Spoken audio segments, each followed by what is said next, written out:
हरी नमा। जय माता दी, जय माँ दुर्गे। मेरे चैनल पर आप सभी का हार्दिक स्वागत है। नवरात्रि व्रत की सभी भक्तों को शुभकामनाएं। आज मैं श्री दुर्गा सप्तशती के सप्तम अध्याय और अष्टम अध्याय का एक साथ पाठ कर रही हूँ। सप्तम अध्याय में चंडमुंड का वध और अष्टम अध्याय में रक्त बीज के वध के बारे में बताया गया है। पाठ आरंभ करने से पहले आप सभी से अनुरोध है, जो भी मेरे चैनल पर नए आए हैं वो मेरे चैनल को लाइक, शेयर और सब्सक्राइब कर लें और बेल आइकन को दबाकर उसे ऑल पर सेट कर लें। तो अब हम अपना पाठ आरंभ करते हैं। श्री दुर्गा सप्तशती सप्तम अध्याय। ऋषि बोले, तब आज्ञा पाते ही चंडमुंड आदि असुर आयुधों से सुसज्जित होकर चतुरंगणी सेना के साथ चल पड़े। वहां पहुंचकर उन्होंने देखा कि हिमालय की ऊंची स्वर्ण की चोटी पर सिंह पर देवी बैठी हैं और मंद मंद हंस रही हैं। इस प्रकार उसे देखकर पकड़ने की चेष्टा करने लगे। किसी ने धनुष चढ़ा लिया, किसी ने तलवार संभाल ली एवं कितने एक देवी जी के पास पहुंच गए। तब अंबिका जी उन शत्रुओं के प्रति क्रोध में आ गई। उस समय क्रोध के कारण उनका मुख काला हो गया। देवी जी के माथे पर कुटिल होकर भौएं तन गई। तब भयानक मुख वाली काली देवी तलवार और पाश लिए प्रकट हो गई। उस समय अद्भुत सा खट्टवांग धारण किया हुआ था। नर मुंड माला शोभित थी। चीते के चर्म की साड़ी पहनी थी। शरीर का मांस सूखा दिखाई देता था। अत्यंत भयानक रूप था। मुख को विस्तार से खोल रखा था। लपलपाती हुई जीवा और भी भयानक थी। धसी हुई लाल लाल आंखें थी। गर्जना से सभी दिशाओं को भर दिया था। तब तो बड़े वेग से असुर सेना पर टूट पड़ी। बड़े बड़े असुरों को मारती हुई उनका भक्षण करने लगी। उन पार्श्व राक्षसों को, अंकुशधारियों को, महावत तथा योद्धाओं को, घंटों के साथ कितने हाथियों को एक ही हाथ से पकड़कर मुंह में डालने लगी।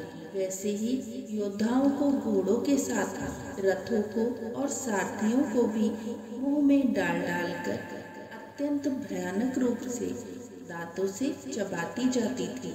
किसी के केश पकड़ लेती तो किसी की गर्दन दबा देती, किसी को पैरों से दबोच देती तो किसी को छाती से धकेलकर मार गिराती। असुरों के द्वारा छोड़े गए अस्त्र शस्त्रों को मुंह से पकड़ती जाती और दांतों से पीसती जाती।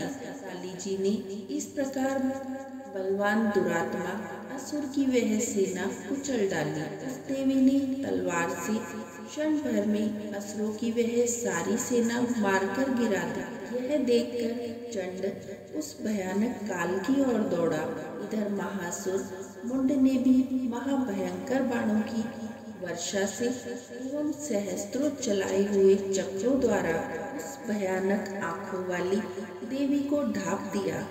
वे अनेकों चक्र देवी के मुख में प्रवेश करते हुए इस प्रकार दिखाई देने लगे जैसे बहुत से सूर्य बिंब बादलों के पेट में समाते जा रहे हों। तब तो जिनके भयानक मुख के भीतर जिनका देख सकना भी कठिन था, ऐसे दांतों के प्रकाश से दमकती हुई अत्यंत क्रोध में आकर भयानक गर्जना करती हुई वह काली भीषण अट्टहास करने लगी। हूं करती हुई बहुत बड़ी तलवार लेकर देवी चंड पर कूद पड़ी।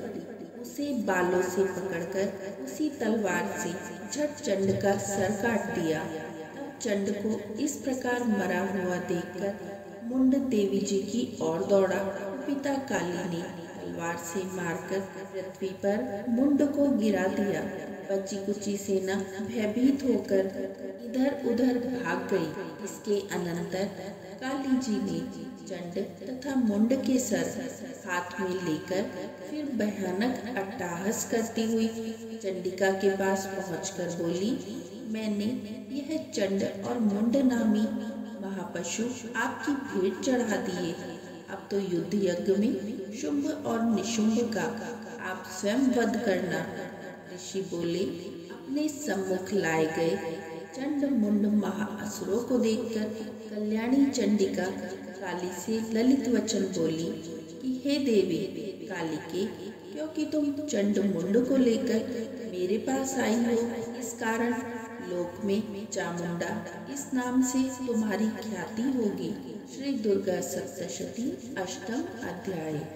ऋषि बोले, चंड और मुंड दोनों दैत्यों के मारे जाने पर एवं बहुत सी सेना के भी क्षय हो जाने पर असुर महाप्रतापी शुंभ के चित्त में भारी क्रोध पैदा हो गया।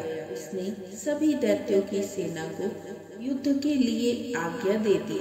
उसने कहा, आज उदायुद्ध नामक 86 दैत्य सेनापति अपनी सारी सेना को लेकर चले। कंबु नामक 84 सेनापति भी अपनी सेना के साथ युद्ध के लिए निकले और मेरी आज्ञा से 50 करोड़ वीर्य कुल के असुर तथा 100 धौम्र कुल के सेनापति सेनाओं के साथ कूच कर दे और फिर मेरी आज्ञा से कालिक, मौर्य, दौर्य, कालिके सभी असुर तैयार होकर शीघ्र प्रस्थान करें। भयंकर शासन करने वाले असुरराज शुंभ ने इस प्रकार आज्ञा देकर स्वयं भी बहुत सी सहस्त्रों सेनाओं के साथ प्रस्थान कर दिया। जब चंडिका जी ने देखा कि अब इस ओर भयानक सेना साथ लेकर शुंभ आ रहा है, तब उन्होंने अपने धनुष की टंकार करके पृथ्वी और आकाश के मध्य भाग को गुंजा दिया। हे राजन, उस समय सिंह ने बड़ी भारी गर्जना की। फिर अंबिका जी ने घंटा बजाकर उस गर्जना को और भी बढ़ा दिया। धनुष की टंकार और सिंह की गर्जना और घंटे के नाद से सभी दिशाओं के गूंज जाने पर भयानक शब्दों से काली जी ने भी अपना मुख खूब फैलाया और गर्जना की। उस शब्द को सुनकर दैत्य सेनाओं ने चारों ओर से आकर देवी सिंह काली को क्रोध के साथ घेर लिया। इस अवसर के मध्य में हे राजन, दैत्यों के नाश के लिए तथा देवताओं की वृद्धि के लिए अत्यंत बल एवं पराक्रम से संपन्न होकर ब्रह्मा, विष्णु, स्वामी कार्तिकेय, इंद्र आदि देवों की शक्तियाँ उन्हीं के शरीर से निकलकर उन्हीं रूपों से चंडिका के पास आ गई। जिस देवता का जो रूप जैसे भूषण और वाहन है, उन्हीं वस्तुओं से संपन्न होकर वह देव शक्तियाँ वही रूप धारण कर दैत्यों के साथ युद्ध करने आ गई। ब्रह्मा जी की शक्ति, जिसे ब्रह्माणी कहा जाता है, वह अक्षय सूत्र कमंडल से शोभित थी, सबसे प्रथम उपस्थित हुई। महेश्वर की शक्ति वृषभ पर विराजमान सुंदर त्रिशूल धारण किए, महासर्पों के कंकल धारण किए, मस्तक पर चंद्र रेखा सुशोभित थी। माहेश्वरी शक्ति आई। कार्तिक स्वामी की शक्ति हाथ में शक्ति लिए सुंदर मोर पर आरूढ़ कौमारी अंबिका की शक्ति दैत्यों से युद्ध करने आई। वैसे ही विष्णु की शक्ति गरुड़ पर सवार होकर शंख, चक्र, गदा, शांग एवं खंग हाथ में लिए आ गई। यज्ञ वारा का विचित्र रूप धारण करने वाले विष्णु की वाराह शक्ति वैसा ही शरीर धारण करके वहां आई। नरसिंह जी के समान शरीर को धारण किए, गर्दन के बालों को फटकारने से आकाश के तारों को बिखेरती हुई नरसिंह की शक्ति वहां आ पहुंची। इंद्र की शक्ति इंद्र के समान रूप वाली 1000 नेत्र धारण किए, वज्र हाथ में लेकर ऐरावत गजराज पर आरूढ़ होकर वहां पर आ गई। तब उन देव शक्तियों से घिरे हुए शंकर जी ने चंडिका से कहा कि मेरी प्रसन्नता के लिए शीघ्र से शीघ्र इन असुरों का संहार करो।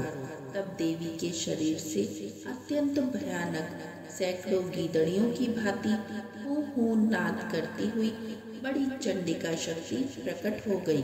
तब उस अपराजिता देवी ने धुएं जैसी जटा वाले शिव जी से कहा कि भगवान आप दूत बनकर शुंभ निशुंभ के पास जाएं। वहां जाकर उन महाअभिमानी शुंभ निशुंभ दानवों को तथा युद्ध में आए हुए दूसरे दानवों को भी कहें कि हे दानवों, यदि तुम लोग जीना चाहते हो तो त्रिलोकी का राज्य इंद्र प्राप्त करे। सभी देवता यज्ञ में भाग पाएं और तुम लोग पाताल में चले जाओ। यदि तुम्हें कुछ बल का अभिमान हो और युद्ध की अभिलाषा हो तो आ जाओ, तुम्हारे मांस से ये गीदड़ियां तृप्त हो जाएंगी। इस कार्य में स्वयं शिव जी को ही देवी जी ने नियुक्त किया। वह शिव शक्ति संसार में शिवदूती के नाम से विख्यात हुई। जब शिव द्वारा कथित देवी जी के वचन उन महाअसुरों ने सुने तो क्रोध में आ गए और जहाँ कात्यायनी देवी स्थित थी उस ओर बढ़ने लगे, जहाँ कुपित होकर उन देव शत्रुओं ने बाण, शक्ति, रिद्धि आदि आयुधों से देवी जी पर वर्षा करना आरंभ कर दिया। तब टंकोर करके धनुष द्वारा पैने पैने बाण छोड़कर देवी जी ने खेल ही खेल में उनके फेंके हुए बाण, शूल, शक्ति, परशु आदि शस्त्रों को काट डाला। फिर काली भी उनके सामने होकर शत्रुओं को शूल के प्रहारों से चीरती फाड़ती, खट्टवांग से कुचलती मारती विचरण करने लगी। इधर ब्रह्माणी शक्ति भी जिस ओर दौड़ती उसी ओर अपने कमंडल का जल छिड़क देती, जिससे शत्रुओं का पराक्रम और तेज नष्ट होता जा रहा था। इसी प्रकार महेश्वरी शक्ति ने त्रिशूल के द्वारा, वैष्णवी शक्ति ने चक्र के द्वारा एवं कौमारी शक्ति ने शक्ति द्वारा उन दैत्यों का क्षय करना आरंभ कर दिया। इंद्री शक्ति के वज्र गिराने से सैकड़ों दैत्य दानव विदीर्ण होकर रुधिर के पनाले बहाते हुए पृथ्वी पर गिरने लगे। वाराही शक्ति ने तो कुछ एक को तुंड प्रहार से मार गिराया। कितने एक दैत्यों की छातियां अपनी दाढ़ों के अग्रभाग से चीर डाली। वराह मूर्ति ने चक्र द्वारा बहुत से दैत्य चीर फाड़ डाले। कितने ही महादैत्यों को नरसिंही शक्ति अपने नाखूनों से विदीर्ण करके खाने लग गई। अपनी गर्जना से दिशा आकाश को पूर्ण करती हुई युद्ध स्थल में घूमने लगी। कितने ही दैत्य शिवदूती के कठोर अट्टहास से भयभीत होकर पृथ्वी पर गिरते गए। इस प्रकार अत्यंत कुपित होकर अनेकों उपायों द्वारा बड़े बड़े दैत्यों को मारते हुए मात्र गणों को देखकर देव शत्रुओं के सैनिक भागने लगे। उन दैत्यों को मात्र गण से पीड़ित होकर भागता हुआ देखकर क्रुद्ध हुआ महाअसुर रक्तबीज युद्ध करने के लिए आ गया। रक्तबीज के वज्रमय शरीर से एक भी रुधिर की बिंदु जब पृथ्वी पर गिरती तब उसी के समान बलवान दूसरा असुर पैदा हो जाता। उस महाअसुर ने आकर इंद्र शक्ति के साथ युद्ध किया। तब इंद्री शक्ति ने अपने वज्र द्वारा रक्तबीज की ताड़ना की। वज्र लगते ही उसके शरीर से बहुत सा रुधिर बहने लगा कि एक एक बूंद से बहुत से योद्धा पैदा हो गए, जिनका रूप पराक्रम रक्तबीज के समान ही था।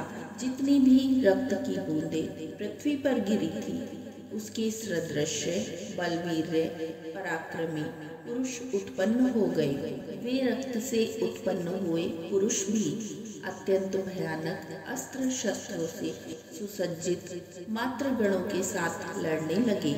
फिर इंद्री ने वज्र से उसका सिर शत विक्षत कर दिया।